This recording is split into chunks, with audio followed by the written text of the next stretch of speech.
his name? You're locked into JJ and Alex with the insight and analysis on the teams you can't live without. Presented by G2G Bars. This is 97.5, the KSL Sports Zone. All right, everybody, welcome back. JJ and Alex, 97.5, the KSL Sports Zone. Thanks for being with us on a Tuesday. We are here at Trucordia Live in Utah County. Player of the Week Awards brought to you by KSL Sports, Mr. Max, and Trucordia, honoring the prep athletes of the year on the basketball side of things. Their families are going to be coming in here, and we're doing the show right where the presentation is going to be done, JJ. So this is a really fun thing for us. We love being able to honor those prep athletes, and no better time the state of high school sports is better than it's ever been, and of course that means better collegiate players, and it means, of course, what we really love, that better the highest level of pro athlete that you can get. Football in Utah has gotten better, basketball in Utah has gotten better, and you're, of course, watching all those things at the pro levels getting better than they've ever been as well. And, of course, we chat a lot about the NFL on this program, and it's a good day to do this because you got the hockey club that's off today. You got the Jazz that are off today. And so we're going to jump in here. Our program brought to you by G2G Bars, all natural ingredients and no preservatives. Make the G2G Bar the perfect protein bar. Let's jump in here with Myles Simmons of Pro Football Talk and NBC Sports. It's The Cut at the top of the hour right here. Let's do it. It's time for the biggest story of the day. This is what made the cut with JJ and Alex on 97.5, the KSL Sports Zone. And, of course, this portion of the show brought to you by Doug Smith Family of Dealerships. Doug, of course, brings you the Dodge, Ram, Chevy, Subaru, Kia, and now Mitsubishi in American Fork, Spanish Fork, and in Linden. Joining us on the program, like I said, Myles Simmons, Pro Football Talk and NBC Sports. Myles, boy, you've kept busy over the last few days. I feel like a little early Christmas present for you that everybody seems to be wanting to leave their teams and teams are wanting to make some big-time shifts. Has this been one of the more wild run-up to the start of the fiscal year in the NFL that we've seen in a while? Yeah, I mean, it's certainly been interesting. And, I think whenever you get all the movement that happens, especially right after the negotiating window opens, it just kind of tells you how much negotiating probably goes on, whether it's in Indianapolis at the Combine or just between agents and teams before that window actually opens. So, it has been interesting for sure. And I think, one of the things that makes it that way is kind of the quarterback dominoes that had to fall. I mean, Matthew Stafford obviously staying with the Los Angeles Rams, and then you get Sam Darnold going to Seattle after Geno Smith ends up being traded to the Raiders. I mean, all those things kind of make it that much more interesting. So now, we wait to see what Aaron Rodgers is going to do and be that latest domino. Can't wait to see how that all shakes out. Before we get into some of the individual deals that were made, individual players, I just wanted to get your overall take on who the biggest winner so far in free agency is and who the biggest loser is. Oh, goodness. I would say that one of the big winners would have to be let's go with Seattle, just in the sense that they got the best quarterback off the board, right? And whenever you're doing that, like, that does usually tend to help you. Now, I mean, I don't know how much better Sam Darnold is going to perform than Geno Smith would, especially in the offense that they're going to implement. But we'll see. I mean, they did get certainly younger at the quarterback position. And, I think that's one thing where I just look at it and that to me means a lot. And so when you have a quarterback that has shown that he has the ability and will play in a similar system, that probably is going to spell good things for you. The Patriots have done well in free agency for sure, and that's partially because that they also have, a lot of cap space. So that's one of the things that you probably needed to see there. I don't know, loser. Let's say the Cleveland Browns, because they had to trade for Kenny Pickett. I know that's not really a free agent signing, but I mean, my gosh, you're so dire that, man, even when you sign Myles Garrett, like, you have to go out and do something at the quarterback position because everybody's been so bad, and then you have to bring in Kenny Pickett like that. That's not necessarily something you want to have to do, right? And I guess the Colts in the same way, they're having a quote-unquote open competition, but it's going to be between Anthony Richardson and Daniel Jones. And those are the two guys who have the lowest passer rating among all quarterbacks over the last 2 years. So is that really a great competition? I don't know. You guys tell me. Yeah, no, it's not good. Not good at all. Well, let's talk about some of these funny deals. And Myles Garrett, of course, is like, I am not extending a thing on this team. And then he's traded. What happened? And then he's all, hey, I love being a Brown. I want to be a Brown for a long, long time. Like, that's always an awkward moment. But, this is like the quintessential, hey, this is a business, a type of a reminder deal. I think that when that type of thing happens, what was the reality of how that thing shook out for Myles Garrett? Was it just a money play? I don't think it was just a money play, and I think he tried to make it uncomfortable for the Browns, but they said we're not uncomfortable. And it was basically, I think once Myles Garrett realized that he was not going to be traded, it became then all right, well, how much do you want situation? And then the Browns decided that they would give him more money than any other defensive player has ever received before, right? It's kind of one of those, all right, well, how much is it going to take you to just shut up and be happy? And he says, well, it's $125 million guaranteed. And the Browns said, okay, that's great. So, if that's the case, then, yeah, it works out. But, I think that there were probably a lot of teams that were really interested in trying to acquire Myles Garrett. But the Browns just said, hey, this is a Hall of Fame player who has sacked a quarterback at a rate that's been better than anybody that's ever been in our franchise. So that's not somebody you can easily replace no matter how many first-round picks you get. And I think that makes a lot of sense why Myles Garrett just said, you know what, this ain't going to work. I'm not going to be able to force my way out of here. And at that point, just give me the most money that you can give me. And that's what the Browns did. The 49ers are going to look a lot different next year. They lose $88 million worth of talent on day one of free agency. I don't think there's a team in the league that's going to go through more turnover. My question for you is are the 49ers still in a position to contend for Super Bowl even with all the departures, because there's still a lot of talent left on that team? Maybe not Super Bowl in 2025, but okay. I would not be surprised if they are still in the mix for a playoff position. And some of that has to do with the fact that the NFC generally is a little bit weaker than the AFC, right? Think about the great quarterbacks in the National Football League. Most of them reside in the AFC. And right now, the Rams look like they are loading up for another potential run. But other than that, in that division, I don't have that much faith in the Cardinals. And, the Seahawks, yeah, they got Sam Darnold, but they still have a lot of different holes, and they created some by cutting Tyler Lockett and then also trading DK Metcalf. So yeah, I think the Niners can still make noise in part because they have their quarterback, right? They still have Christian McCaffrey. We'll see if he's healthy next year. They still, at least for now, have Brandon Ayuk. They still have George Kittle. There's still talent that is there. Trent Williams still there at left tackle. They just have to be able to make sure that they hit on the draft picks, right? And they bring in some guys that, can be role players and fulfill roles in the system. And once you've been there for as long as Kyle Shanahan and John Lynch, the head coach and general manager, have been there, it makes things a lot easier to identify exactly what it is that you need and what it is that you want. So I don't think that even though there's been, an exodus of talent, if you will, that the 49ers are going to all of a sudden just be terrible for a few years. I don't see that.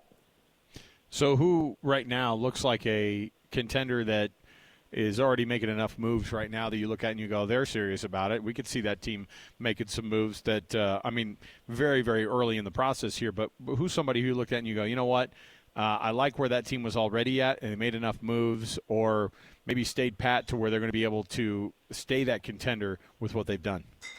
Well, I do like what the Ravens have done in terms of bringing back a guy like Ronnie Stanley. And whenever a left tackle is heading into free agency, especially one that's been as good as Stanley has, and that offense has been as good, and Lamar Jackson has been as good when he's there, I really think that does make a difference. So I see the Ravens as a team that's reloading, and retooling and just getting itself ready to be right back in that mix and, one of the top teams in the AFC and potentially to make a Super Bowl run. But, I mentioned them briefly before, but the Rams, I think, have done some really nice things, bringing in Devontae Adams, to play opposite and in tandem with Puka Nacua. Like, that is a really, really good receiver tandem. Even as Devontae Adams is, on the back nine of his career, he's getting up there in age. He can still win one-on-one in those situations. And Matthew Stafford has been a kingmaker for receivers and for years and years and years and years. And he was really playing at a high level last year. So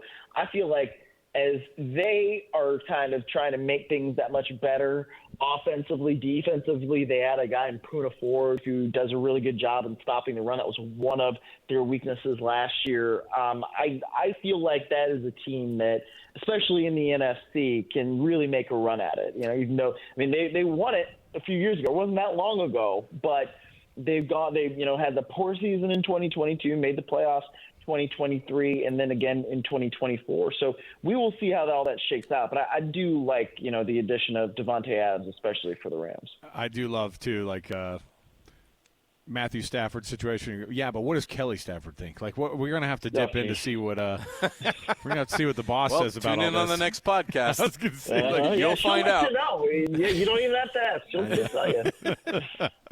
Oh, my goodness. Oh, another team that's really interesting right now is the Steelers. Obviously they make a big splash by trading for DK Metcalf and giving him the extension.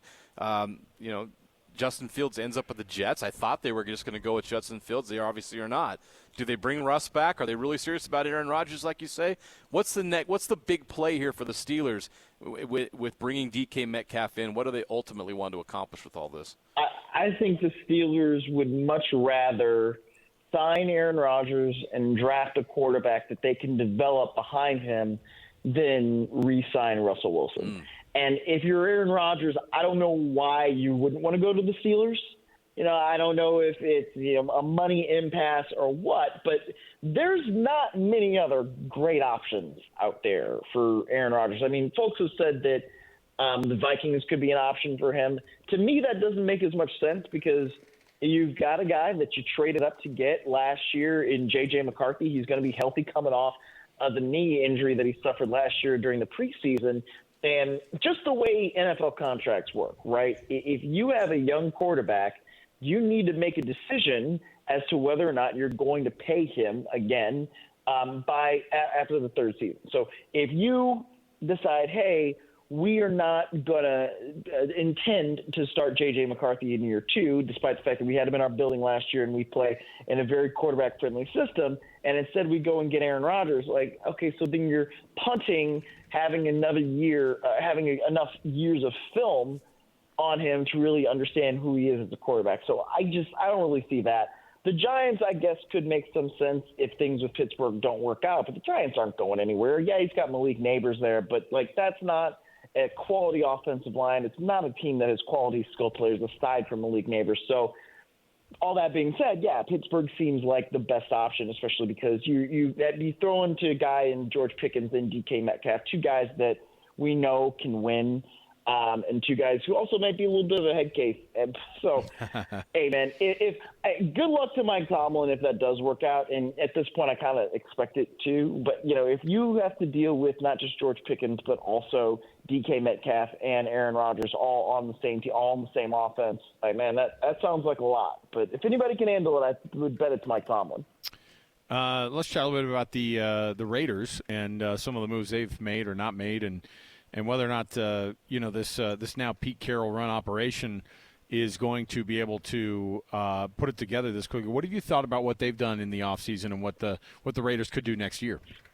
I do like the trade to bring in Geno Smith because, and I'm sure you guys have experienced this, when you have a boss who really likes you and really believes in you and instills that confidence in you, there's kind of nothing like it. And Geno Smith had that in Pete Carroll in Seattle, and it's pretty apparent that he didn't necessarily have that with McDonald. As Mike McDonald, he came in as the head coach last year. So putting him back with Pete Carroll, I think, is only going to be a good thing for them. Now, it's going to be tough for the Raiders in that division. It really is, because not only do you have the Chiefs, who have ruled it for years and years and years, even before Mahomes became the starting quarterback. With Andy Reid there, they mostly just continued to win that division since 2013.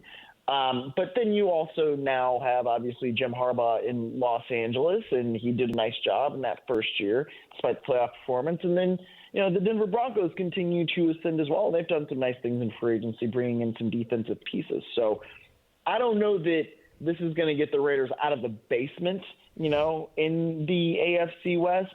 But the basement for them next year could look more like, let's call it 6-11 or 7-10, as opposed to what it was this year, where I think they were 3-14 or something like that. So they're certainly on the way to improvement, and just having Pete Carroll there, the professional that he is and the success that he's had, is certainly going to help. But I like what they've done so far. The Commanders were one of the best stories in the NFL last year, one of the biggest surprises, and now they're having a really nice offseason. They make the trade for Laramie Tunsil. They've re-signed Bobby Wagner. Have they closed the gap at all with the Eagles? And what is your take on what the Commanders are at right now and what they're doing? I think they could close the gap in just the sense that Jaden Daniels is going to be another year older. Yeah. Another year more experienced. And you also have Dan Quinn, second year there. Cliff Kingsbury is going to be in his second year there, and that offensive continuity, I think, is certainly going to help. But I like what they've done so far. And again, we're talking about the weaker NFC. And, the crazy thing about that NFC, man, the divisions are just such that division is just such that nobody seems to win it 2 years in a row. And that's going back to 2004, 2005. Wow. I think the last time that happened when the Eagles did it. So, just based on the way things usually go in that division, Washington is certainly going to be a candidate to get past the Eagles in 2025, at least in terms of the standings. Now, does that mean that they're going to be able to beat them in the postseason? I'm not sure, but I think based on the continuity, you bring in a guy like a Deebo Samuel who can be a really good offensive weapon, and I think that, the Commanders can certainly make some noise in 2025. Myles Simmons, Pro Football Talk, is where you can find his byline, part of the NBC Sports family. And, Myles, we appreciate it. Being able to dip into the NFL this time of year is always exciting because teams and fans forget, even just a couple months ago, that they hated their team for just a brief moment, and now they can get back. Suck them back in with free agency. Now they start to go, I think we could do pretty good with Justin Fields, dude. I think we'd be Cowboys fans trying to talk themselves into something right now. I don't know what they're doing. Those poor guys. That's the only thing they can do, They say in The Godfather, right? Just when I thought I was out, they pulled me back in. Myles, we appreciate it, man. We'll chat with you again. All right, take care, guys. There you go. Sorry to get strays, Cowboys fans, on that. Listen, they know. Just being I think that they're first team that came to mind. I think they're actually pretty excited because, obviously their big move was getting Schottenheimer, right, and getting rid of Mike McCarthy and figuring that whole thing out. That was your biggest move. You had to do that because, look, you hate the situation you're in, but, you forget they've got a quarterback. That's Schottenheimer's the answer. Schottenheimer, Brian Schottenheimer. Schottenheimer. Which Schottenheimer is it? It's Did Jerry think he hired Marty? He's like, I saw his name on the list. I could have sworn work that Marty did with the Chargers. I could have sworn I'd gone to his funeral, but looks like he's still coaching. I can't believe he's available. Oh, he's on our staff. Why don't we? Let's have Marty fix this. Oh my goodness, the Cowboy fans. Jerry. Honestly, I think Cowboy fans are probably just like, look, no news is good news. Like this, I don't want to hear anything. Maybe you're right. Like I said, you're right. They have every team is just trying to solve that big number one question about the quarterback. They have Dak and CD under contract. Maybe you're right. Maybe you're right. Maybe they just needed a quiet offseason. Yeah, but if they get Ashton Jeanty or not, it's going to be awesome. It's going to be awesome. The Commanders and the Eagles are in your division.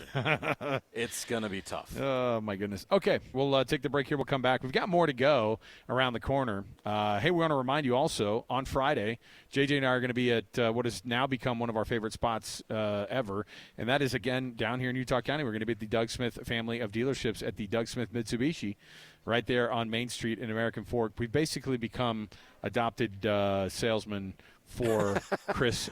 Chris, Smith. I want my commission. I will say, Chris is one of the best people we've met in the past year, and it's one of the coolest relationships we've been able to build over the last little while. And we've just been buy your cars from good people. Chris is good people. I know, and his staff there is what terrific. was funny was, and we had and I won't mention who it was, but it was a name that's a big name in sports. It was just like, oh, they're coming in to get one of these Outlanders, and we're like, oh, that's really cool. And he goes, yeah, he and his wife have been buying cars from me for like 30 years. And I was like, that's what you do. You find that person, and you go, that's the relationship I want to have. And, so many times I go, ick, I'm going to buy this car and then get out of here. How many of us have had car buying experiences with people you don't trust? Right, for sure. To find somebody you trust matters. Boy, that turned into a fun little endorsement there without being asked. Chris, the check better be in the mail. So we'll be down there at on Friday at the American Fork location of the Doug Smith Mitsubishi. We'll take a break. We'll come back. We'll come back and jump in. A few more things to talk about NFL Blitzwise. We'll also roll over a little bit of what happened last night with that Utah Jazz matchup against the Boston Celtics. And again, this team is on pace. That 14% looking really, really good right now for the possibility. Is it 14.5%? Don't dog the 0.5% either. Is it just 14? Well, you could add the Timberwolves percentage, whatever that might be, on top of it. All right. Let's hope that happens. Sure. All right. Okay. We'll take that break. We'll come back. We've got more to go. 97.5 the KSL Sports Zone. All the latest news and notes from the league and the locals in the NFL. JJ and Alex bring you the NFL Blitz on 97.5 the KSL Sports Zone.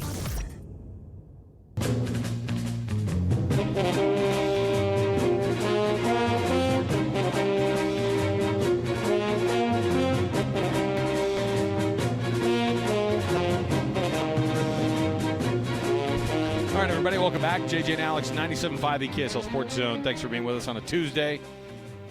It's a Jazz Ticket Tuesday, and I've got another pair of tickets to give to you right now.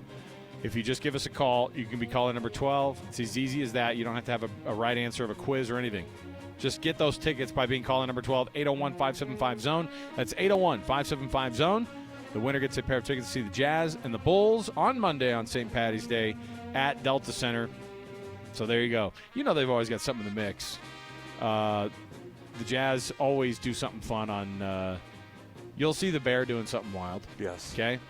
And so if you want to go hang out with the family, go check out the Bulls and Jazz at Delta Center.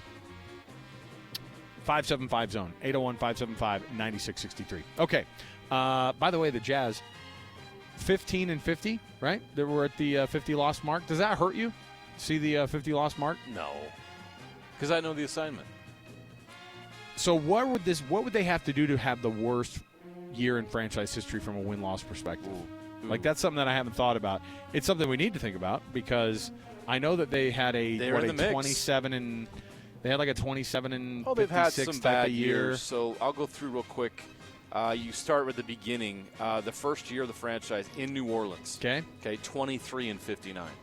That's bad. Their first year in Utah in the 1979-80 season, 24-58. Those are the two worst records. They had a 25-win season in 81-82. But obviously after that, you get to 84, they go on a big, long run of playoff seasons. Oh, they had a 26. They had a 26 in 04-05. Yeah. You remember that Got season. That one. And then the memory. tanking for Dante Exum year, which turned out to be a big waste of time, 25 wins.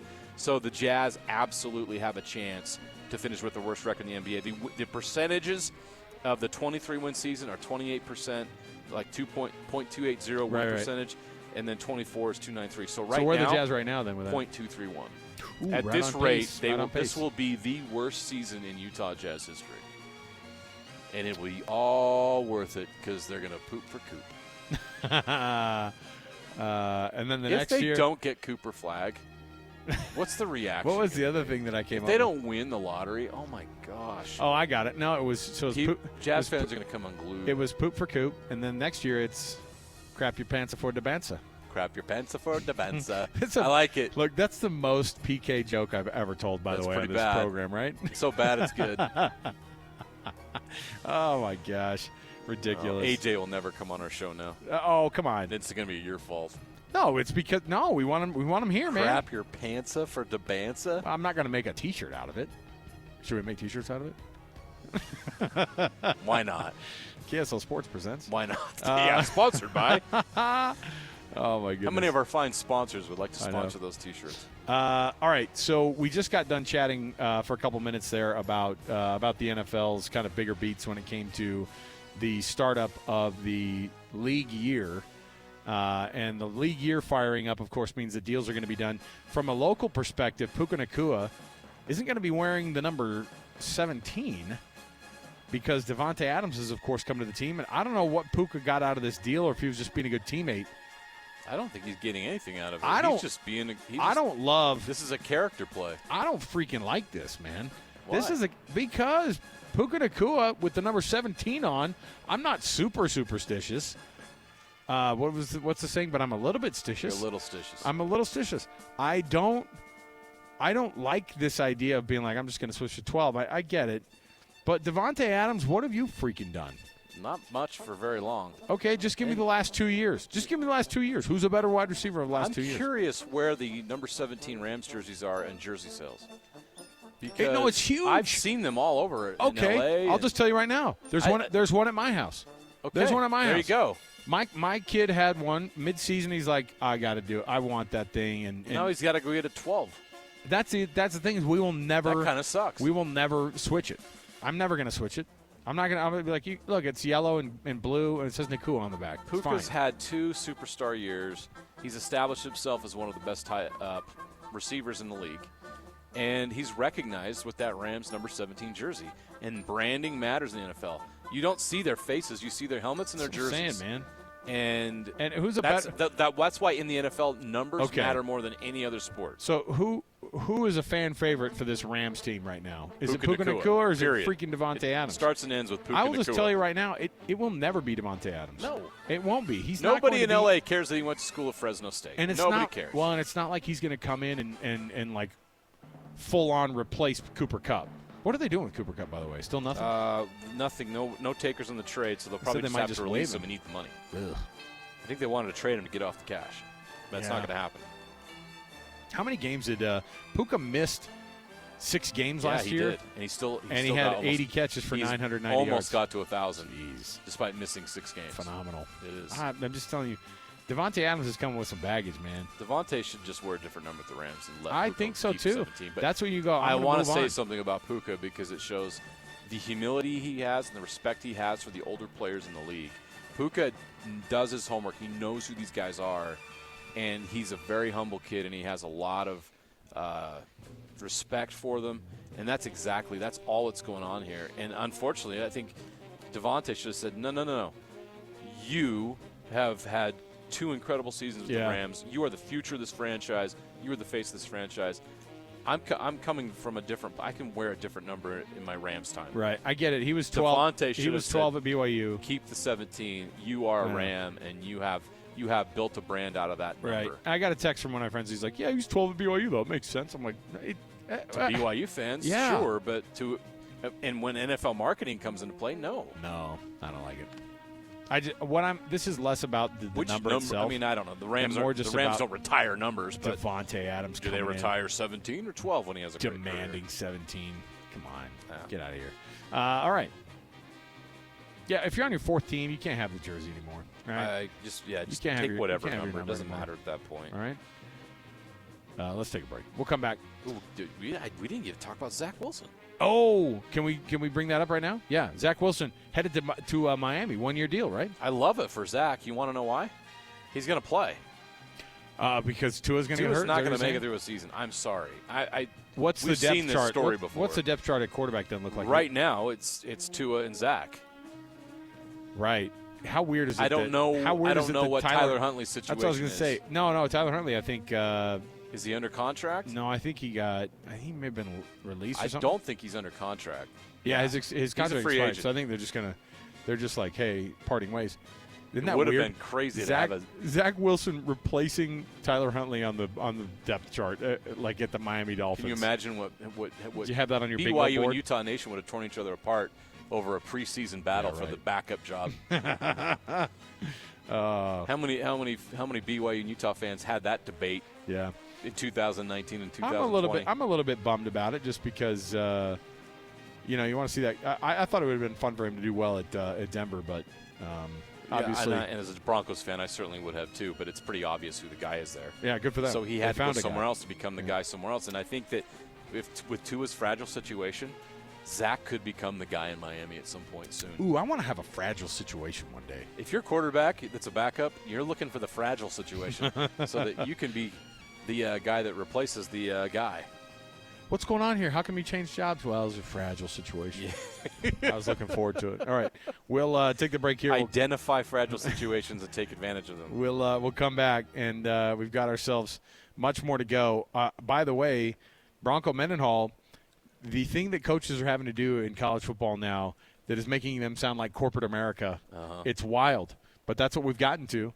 what Bronco is going to have to do, what Utah State is going to have to do to compete, to be able to get the best players possible, and what the reality of a roster looks like in an era of accepting house settlement money at the athletic department level. Stay with us, 97.5, the KSL Sports Zone. Your home for the best coverage of the Jazz, Utes, and Cougars is right here on The Zone. This is JJ and Alex, presented by G2G Bars on 97.5, the KSL Sports Zone. Welcome back, everybody. Thanks for being with us on the program today. JJ and Alex, 97.5, the KSL Sports Zone.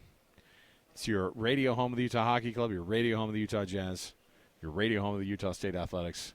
We got you covered top to bottom. Listen to Real Salt Lake on this station. You can listen to, you can stream the Major League Rugby team, of course, the Utah Warriors. Gosh, what am I missing? We got it all. We have it all. So we'll take care of you top to bottom, all right? Just go over to KSLSports.com. You can find anywhere that the podcasts that play across any show is in podcast form all day long. And you can, of course, stream anything that you want when it comes to your sports of your liking right there, KSLSports.com. Our program, as always, one of the great sponsors of this program and even of the Player of the Week awards up in the Salt Lake area is Hercules First Federal Credit Union. Nominate the youth sports volunteer that you know for the Hercules Hero of the Week. The way you do it is you submit that nomination, KSLSports.com/contest, and then JJ and I read those winners off every Thursday. And we celebrate the folks who've done an awesome job in their communities. With the Hercules Hero of the Week, they get a prize from Hercules First Federal Credit Union and Beehive Meals. So there you go. JJ, Utah State head football coach, still sounds weird to say that, Bronco Mendenhall, is mentioned in a sit-down with the media that that Diana Sabo, has the athletic director for the school, has opted in to the house settlement for Utah State. Now, that comes with some money that's going to come their way. Yeah, I'll real quick explain what that means. It means the proposed settlement allows participating institutions to engage in direct name, image, and likeness contracts with student-athletes in the form of a licensing agreement, endorsements deal, and or brand promotion agreements, which is great news. Obviously, that's because of the House settlement, and that, if approved on April 7th, will become effective on July 1st, 2025. So it's a new era in college sports. Does everybody get the same amount? Or how are they going to do this? Is it going to be about that $20 million that every school is going to get? Institutions opting in will be subject to roster limits and team scholarship limitations. Now that's the part will no longer apply. Right. That's the part that Bronco Mendenhall brought up. Was this is going to be a weird thing for us because opting in is it's a good thing overall because sharing a piece of that pie is something that's good. But Bronco Mendenhall. And I'm taking this from off of Twitter here because Eric Franson, who covers up there at the CV Daily, KVNU up there, has gone through and sort of gave kind of the beat by beat of what Bronco said. And he said, she's decided to opt into the NCAA house settlement. We're currently 18 over our roster limit. We don't know if junior college or lower division programs are going to be able to absorb these athletes that will have to be let go. Here's the funny thing about that is that was the first time I've heard that talked about like it was something happening in the tech industry. You know what I mean? Yeah, they have. We're going to have to let you go. They have to make some cuts to their workforce. It sucks, and while it's going to help some of the players get more money, and once they make the adjustment, it's going to help the programs.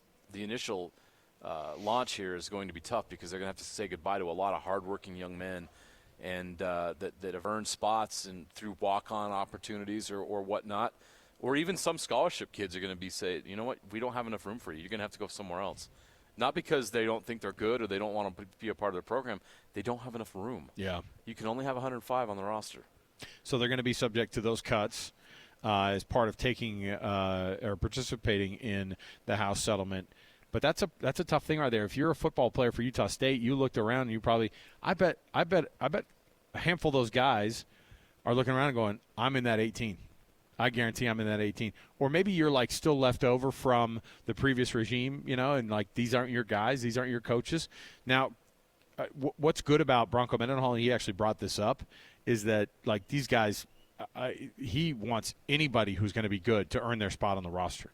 Yeah. And he does not care. Like, he doesn't play the politics game. That's something you know about Bronco, because he even said it too. I'm not interested in entitled or soft people. They have a battle. They have to battle, have to be tough, and have to have resolve and work for their teammates.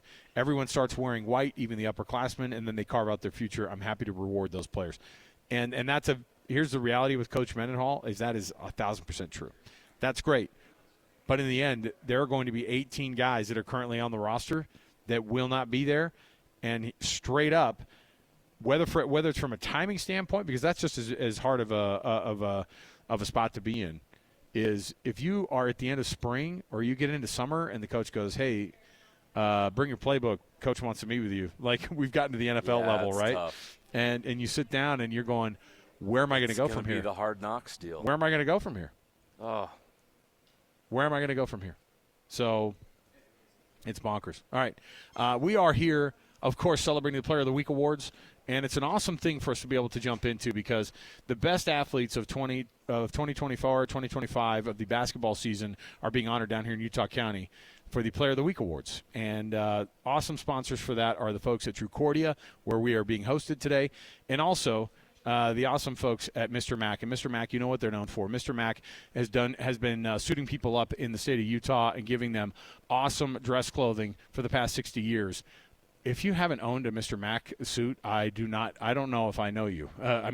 This is a company that everybody knows. You know what they do. You know what they do best. They will hook you up with the absolute best when it comes to getting dressed. And if you've got a missionary out there, JJ, they've got an awesome missionary package to deliver as well. That's what they're known for, and for good reason, because you're not going to find a better deal. They got an expert staff that will ensure the perfect fit for your missionary, with on-site tailoring, offering free alterations. If a mission is on the horizon for one of your young men, Mr. Mac's missionary package has everything your missionary needs. A performance suit, 4 and collar stretch shirts. Those are amazing. They don't stain. Good luck making them stain. It's not going to happen. 3 ties, a mission belt, and a choice of Echo or Johnston and Murphy shoes that your son is sure to wear out. All just for $5.95. You're not going to find a better deal. And look, times are tight. 2025 is really weird financially right now.